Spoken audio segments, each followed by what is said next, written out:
Assalamualaikum. Jumpa lagi teman-teman. Pada kesempatan kali ini saya membuat kipas dari kertas origami ya. Untuk alat dan bahannya yaitu lem fork, gunting, 2 stik es krim, dan kertas origami.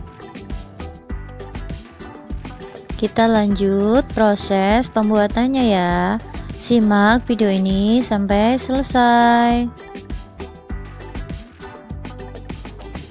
Bantu like, subscribe untuk mendukung channel ini ya.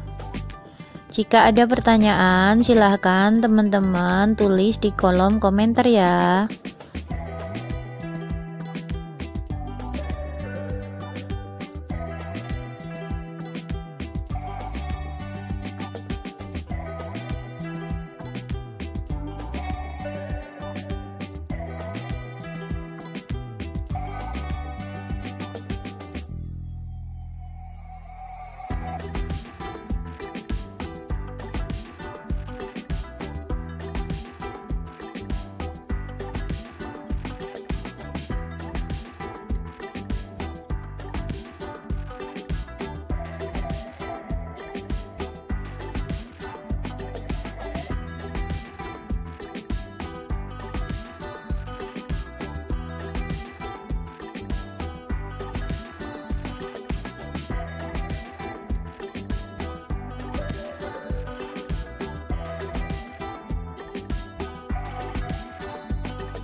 Sudah selesai. Mudah sekali ya teman-teman.